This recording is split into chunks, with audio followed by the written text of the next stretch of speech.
अस्सलाम वालेकुम ګرانو ملګرو. اکثر ملګرو سره دا مسله راځي چې دا هي سیګنل هم پیرای د موبایل سیګنل چې کوم هغه هم پیرای ډیټا هم هغه موبایل کې موجود وي خو بیا هم د هغه موبایل چې کوم وي نیټ کار نه کوي. مطلب که هغه فیسبوک کولاو کوي یا یوټیوب کولاو کوي خو د هغه موبایل بیا کار نه کوي. که چېرته تاسو سره دا مسله راغلی نو زه درته ښایم چې دا به څنګه حل کوئ، یا که چېرته تاسو سره دا مسله تر اوسه پورې نه وي راغلی نو بیا هم ستاسو دا ویډیو تر اخره پورې ځکه وګورئ چې ستاسو ته پر روان ټایم کې کیدای شي دا مسله راشي، نو بیا چې تاسو اوله نه د مسلې حل معلوم کړئ. ولې چې دا ډیره په اسانه طریقه سره حل کیږي خو زیاتره ملګري ته بیا پته نه بیا هغه ډیرو سره پریشان وي. نو ملګرو که چېرته ستاسو سره هم دغه شان مسله راشي یا د سره راغلی چې ستاسو موبایل کې سیګنل هم پیرای او ستاسو ډیټا هم صحیح وي خو بیا هم ستاسو نیټ کار نه کوي، نو په دې سچویشن کې به ستاسو څه کوئ؟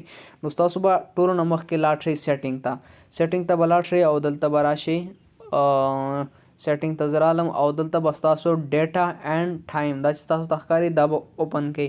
دا چې اوپن کړئ نو دلته ستاسو اول به ستاسو خپل ډیټا صحیح کړئ چې څومره تاریخ وي، څومره میاشت وي او څومره کال وي هغه به دلته صحیح کړئ. بیا به په اوکې باندې کلیک وکړئ، بیا به ټایم باندې کلیک وکړئ، ټایم به بالکل صحیح کړئ چې څومره ټایم په هغې ټایم کې موجود وي نو هغه ټایم به صحیح کړئ او هر څه به دلته سیټ کړئ، ټایم او ډیټا دا به دلته سیټ کړئ، دا بیا اوپن کړئ او بیا دا صحیح کړئ او لاندې درته ټایم فارمیټ دا چې کوم دی دا به ستاسو 12:01 ته واړوئ. داسې نه چې ستاسو 24 اور 13 ته اړېدلي نو اولنی چې کوم دی په دې باندې به کلیک وکړئ.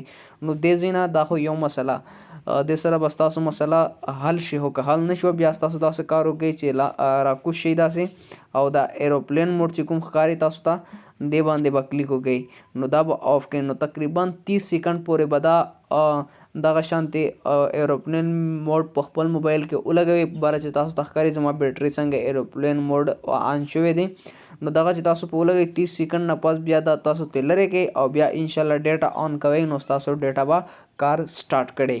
نو بس د دې مسلې بالکل دا حال دی. که چېرته ستاسو ډیره ډیټا اچانک کار پرېږدي یا مطلب دا سچویشن راشي چې ستاسو سیګنل هم پوره ډیټا هم صحیح وي خو بیا هم ستاسو نیټ کار نه کوي نو ستاسو به دا دوه کارونه وکړئ. اول به خپل ډیټا او ټایم په خپل موبایل کې صحیح کړئ او بیا ایروپلین موډ به تقریبا 20 یا 30 سیکنډ پې ولګوئ نو بیا به ترې لرې کړئ نو بیا ستاسو ډیټا آن کړئ نو انشاءالله ستاسو موبایل به کار سټارټ کړي.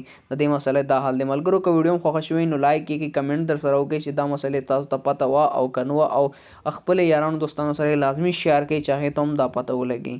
نو میلاویږو به د نیو ویډیو سره، تر د هغې پورې د خدای په امان.